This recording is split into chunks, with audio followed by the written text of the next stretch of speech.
I give a fuck? Why do I give a fuck?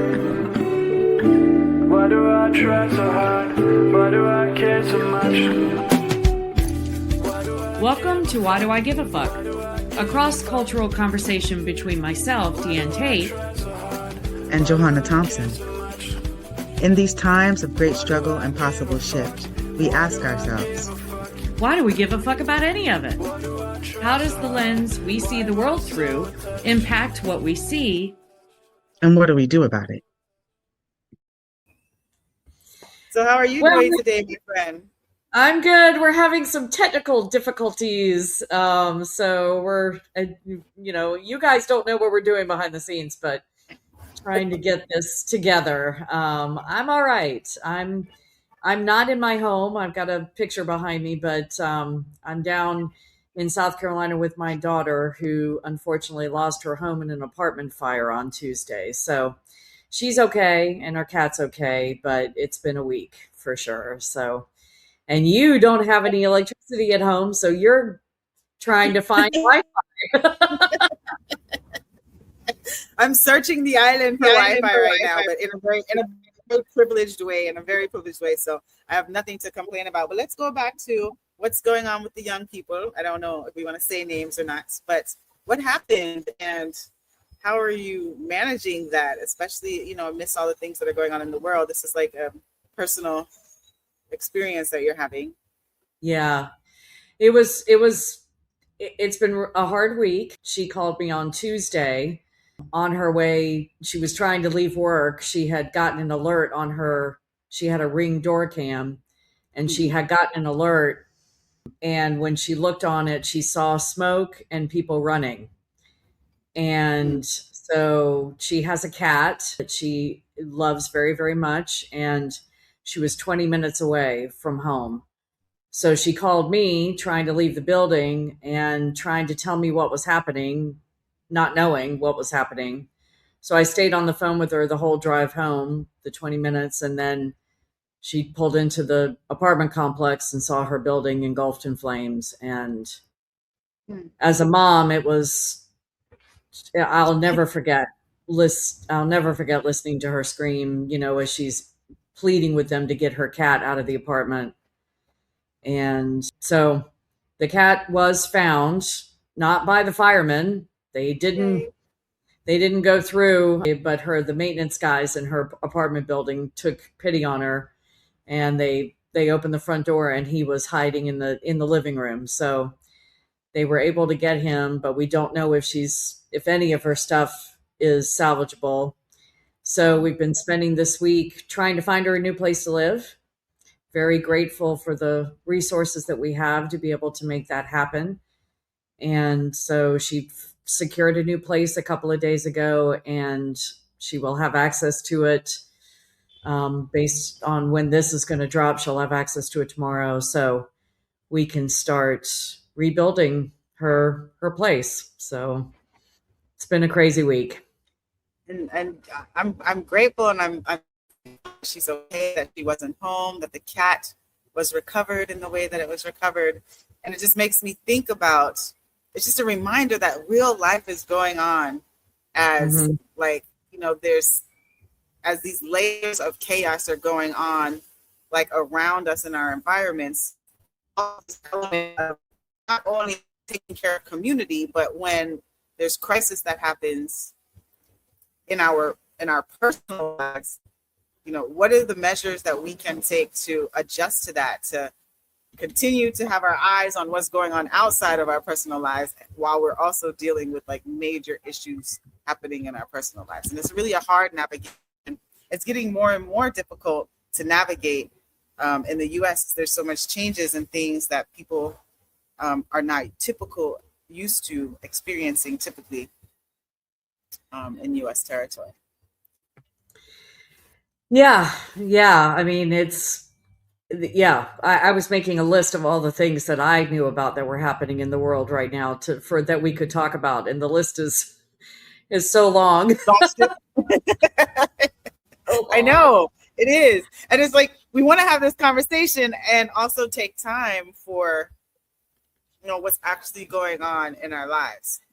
Mm-hmm. And how do we balance that? Like, what is the measure of balancing that? As people are coming on, listening to our podcast, going about their lives, we acknowledge and recognize and thank everyone who are our listeners, that real life is happening. So if there's ever a moment where we're talking about something impact on your life in some way, we would love to hear about that, because that's important for us to know what the impacts are of things that are happening in our local scale, on a national level, and then on a global scale, as we're working through it. And some of those things that you're talking about, letting me know, was this list that you created for us amidst all of what you're dealing with in real life. You want to name one of them, and let's go at it. Yeah, Have a whole so many things. So the one that was at the top of my list was what has been happening in the past few days of more technical gremlins. So I was just going to offer one of the things that I put at the top of my list that I give a fuck about right now is Israel returning boxes of bones to the Palestinians in Gaza. And those bones are not identifiable. Many of them don't have skulls. This is not unusual for Israel. They have made a practice of harvesting organs from Palestinians in past years. When Palestinians would die in custody, their bodies would be returned to their families with obvious surgical scarring to show that someone had cut into the body and removed things. So this is not new, and they just dumped 66 boxes of these bones into Palestinian territory to supposedly return, the bodies to their loved ones, but they're not identifiable. Nobody knows who they are, and they're missing whole parts of their bodies. And obviously all the organs are gone because it's just bones. So that's happening. If anybody's trying to tell you there's a ceasefire in Palestine, it is not true. They are actively bombing them, as they have been. It's never stopped. And so that is happening right now. Have you been in touch with your are they the family in Palestine? Are they seeing some of these things? Where are they along their safety and the experience that they're having on their homeland? They're experiencing some of the bombing. I don't know that they have seen or been close to these bones being dumped by Israel into their territory. They're right now struggling with having to pay $500 for their swath of dirt that their tent is on as rent, and trying to keep up with those bills. And so, they're experiencing all of these things. Every time I hear of another bombing campaign, I reach out to Dr. Muhammad and ask him if they are all intact. It feels very strange to ask them if they're okay, because I know they're not.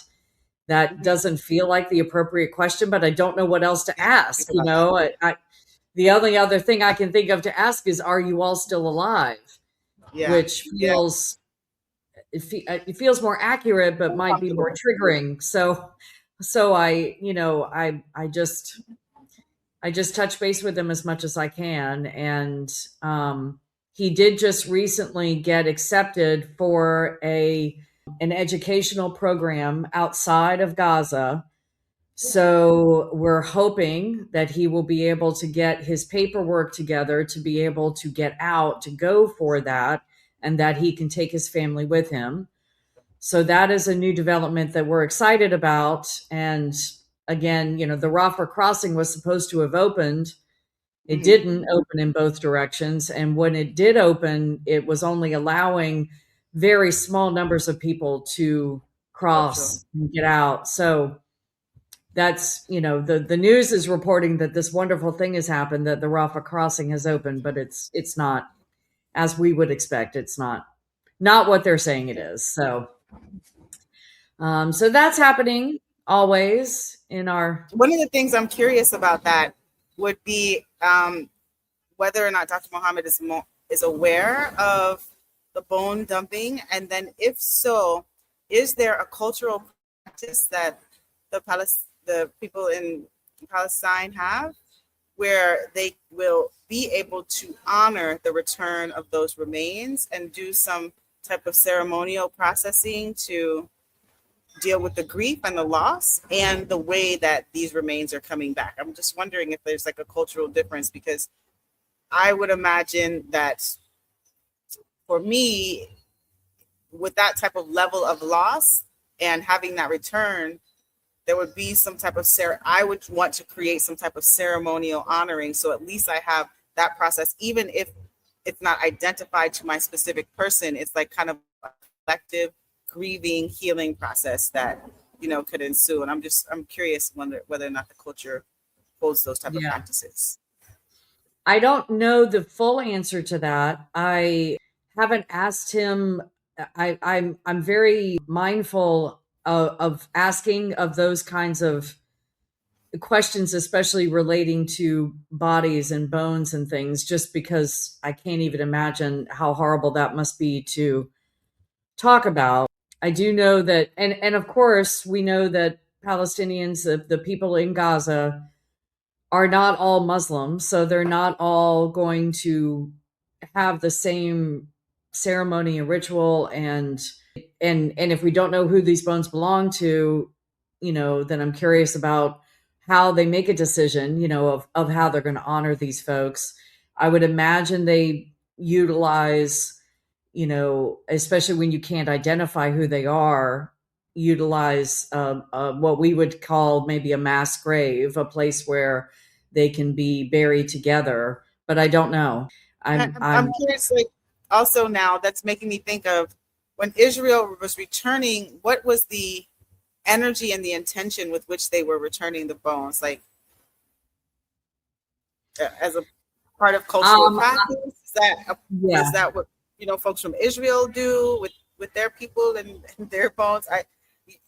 What is the significance? I'm looking at what the significance of this effort and action and what the narrative storytelling around it is. Like, we recognize that you experienced this loss, this level of loss at our hands.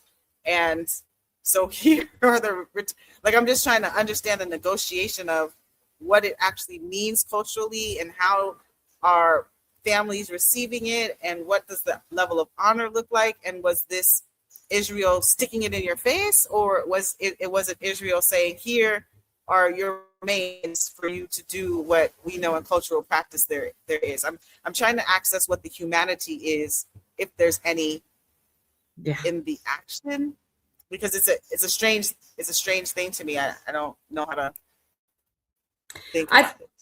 I mean, I haven't researched deeply this most recent, because this is kind of new. I don't believe there's any humanity in anything that Israel does. It's recording. Yeah, there is no humanity in anything that Israel does.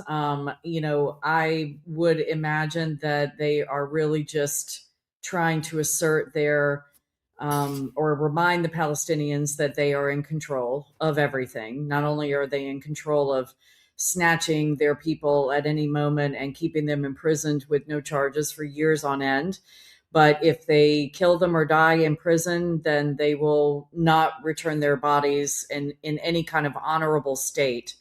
So to me, it feels like a control. You know, this is what we have control over, and this is how we treat your loved ones. They've been doing this for decades. This is not new to this particular conflict of the past 2.5 years. It's not a conflict; it's a genocide. So no, there's no humanity to it. They know, especially for any Palestinians who identify as Muslim, you know, it's an important thing. You bury your loved ones as quickly as you can after their death. Okay. You bury them, you know, intact, of course. So to be returning a body with pieces of it missing is a direct fuck you to the people who loved those people. So yeah, no humanity whatsoever. I'm sorry to hear that.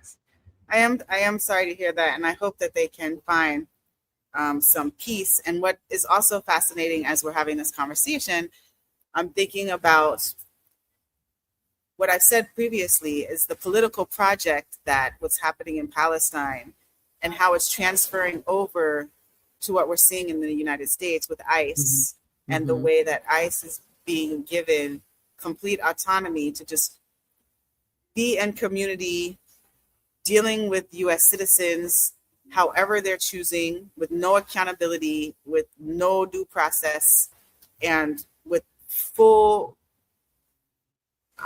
ability to operate however they want to. And I'm just seeing the similarities, and I'm curious about what your thoughts are on those similarities as well. Well, the similarities are they're a direct correlation because ICE agents are being trained by IOF soldiers. So everything that ICE is doing on the streets in the US right now is a direct correlation to what's happening in Israel. And this has been something right. And so this has been something I've been learning about in the past 2.5 years as I unpack, all of the connections, the connectivity that we have between the violence here and the violence over there. And so yeah, the everything, the people that are much smarter than me when it comes to all of this that I've been listening to over the past 2.5 years have always said, whatever's happening in Israel is going to be, they're going to bring it here, right? And we've talked about this before too, that Israel is a testing ground for surveillance and occupation and we've connected it. Movement. Right. In past episodes, we've talked about the cop cities that have been popping up across the US, that those are really, you can think about those as mini bases. The US has military bases all around the world. Those cop cities are really, that's what that is just to concentrate that kind of control in, particular cities to control the movement and the freedom of the citizens that live around those areas. And so yeah, ICE is operating everything we see ICE doing. They have learned from the IOF. They have been taught how to do this. And ICE officers, these people are not trained well. They are not background checked. They are given $50,000 signing bonuses for joining the IOF. Or listen to me, for joining the ICE. It is the IOF. It's the same thing. 3 letters, just a little different. Yes. And they don't have, they have no de-escalator, they have no training. They're just given badges, guns, and said, go for it. And we're seeing that, in the killings of the Renee Good and Alex Preddy and Keith Porter.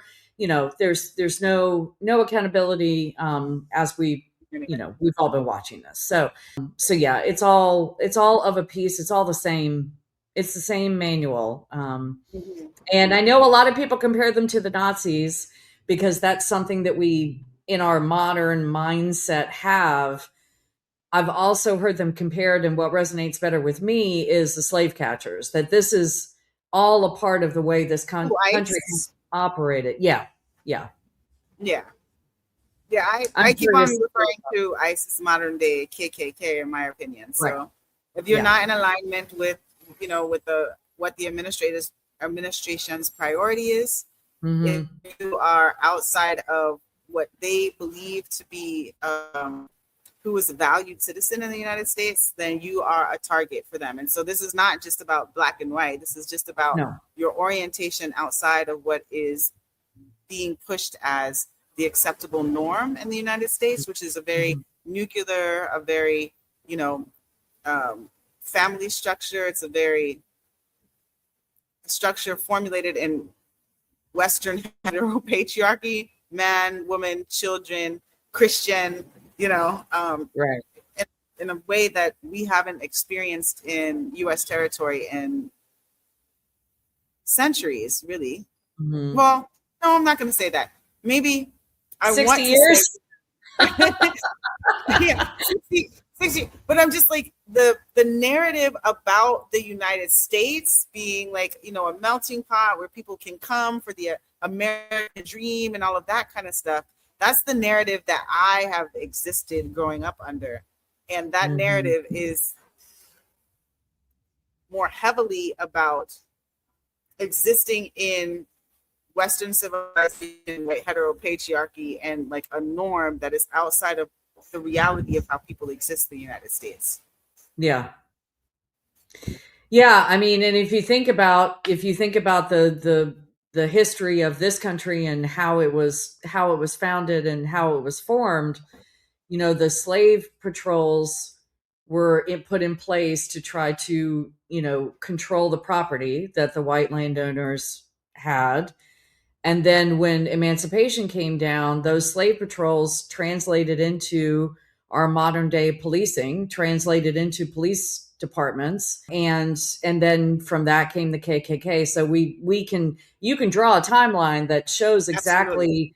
Right. So, and I know this, but I'm like saying to folks that haven't thought about this before, that's like, when you find yourself thinking that this behavior that we're seeing right now is Nazi behavior, I'm not saying that doesn't maybe necessarily correlate, but Hitler came over here, sent people, envoys over to the US to do a deep dive about how we did chattel slavery, because he wanted to learn how we did that and translate that into what he did during World War II. So we're seeing the concentration camps coming back. We're seeing people being snatched and disappeared and put into camps, all in the U.S., but in other neighboring areas as well. All across the globe, we're seeing the differentiation amongst. Mm-hmm. We're seeing it in real time. We know that there's this underlying conversation about the differentiation between who is a valued person and who is not a valued person, who is property. So, like, if we're running it back to thinking about the slave catcher mentality, when we're talking about protecting property, we're actually talking about protecting humans. So if we're saying that and speaking into that, I would choose not to use the language property to remind people that people are not property. Right.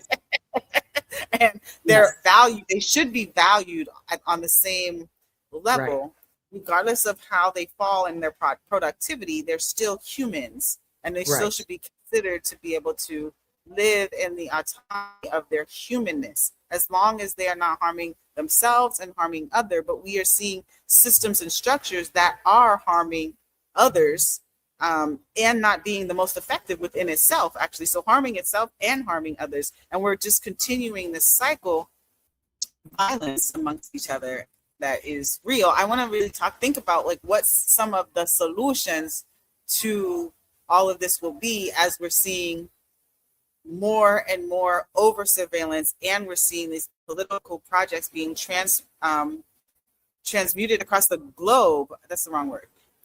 Being proliferated across the globe, especially in the United States, where most people look to the United States as a place of freedom and liberation, unless you're from marginalized communities that's had an experience of oppression. Freedom and liberation only for specific humans, for white people, white males particularly, because white women still are in the struggle.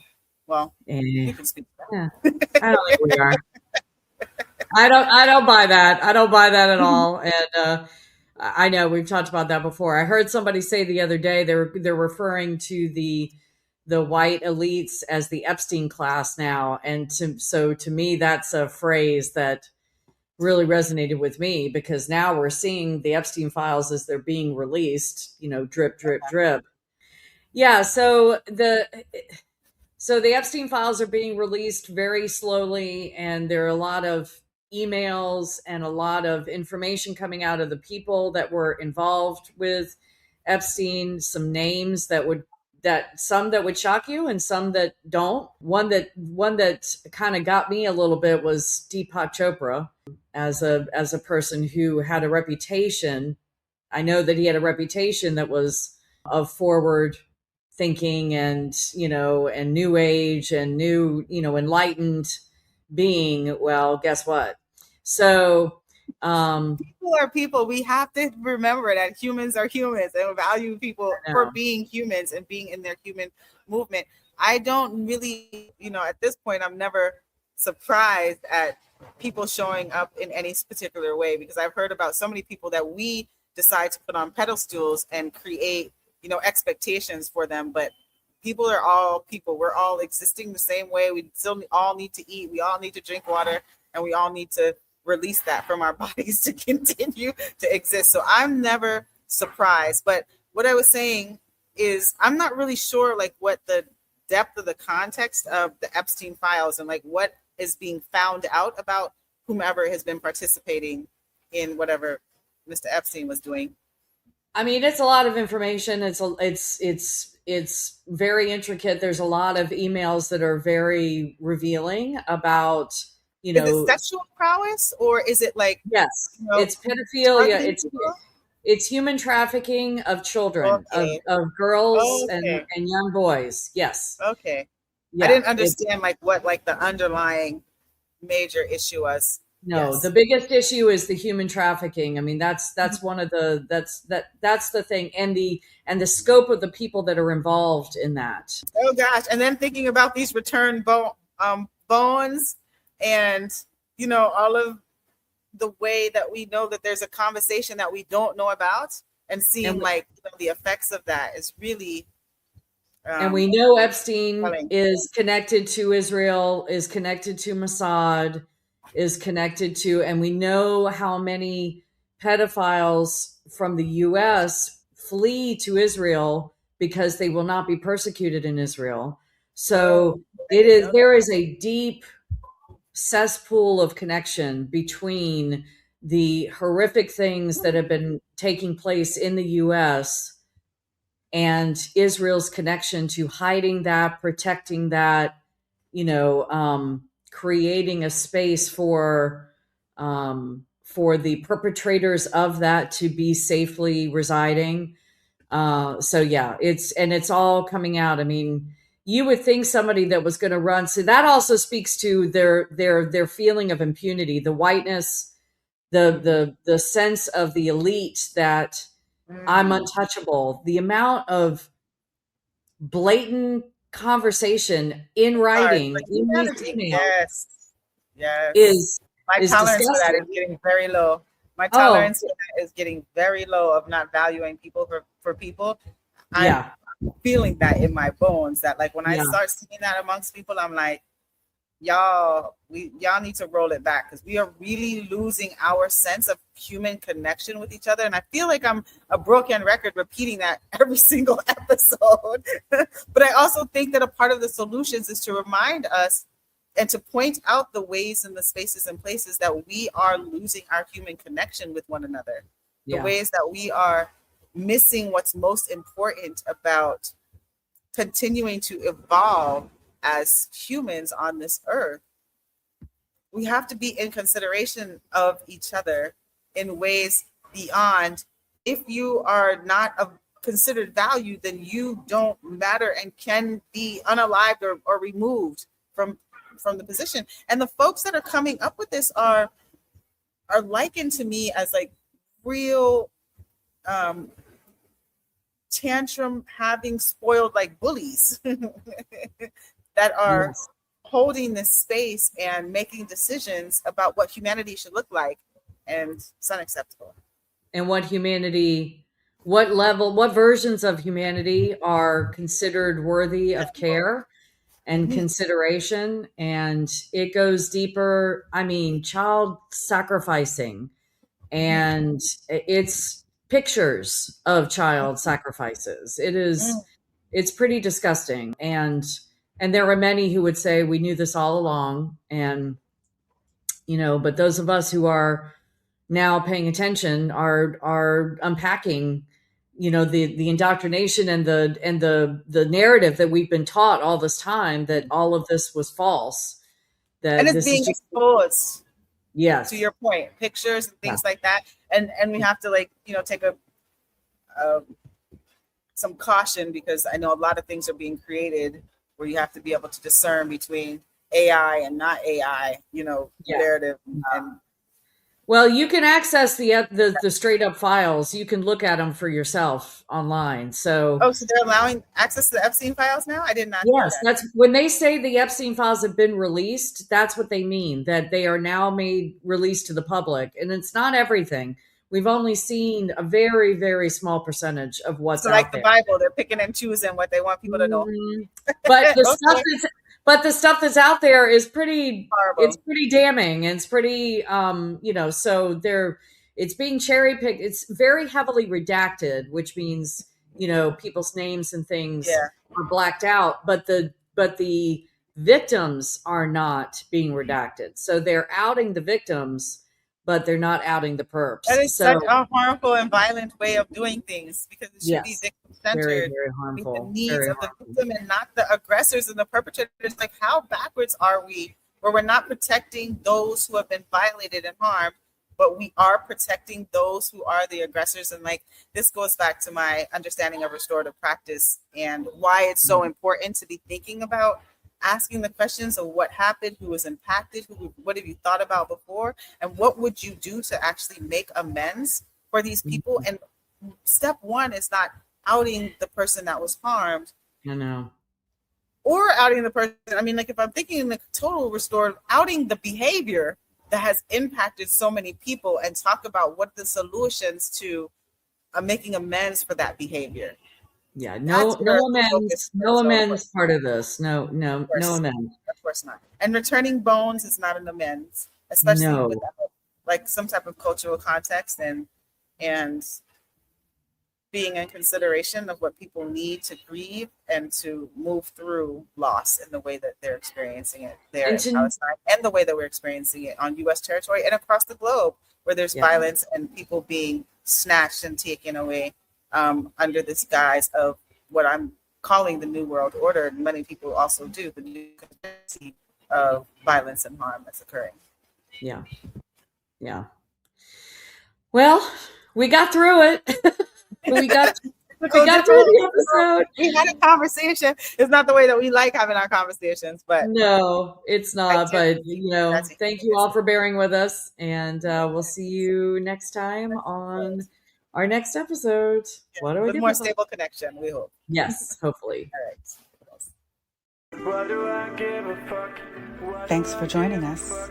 Until next time, as you move throughout your day, continue to ask yourself, Why Do I Give a Fuck is produced in collaboration with Johanna and Diane. Music by Norwegian musician Water. See you next time.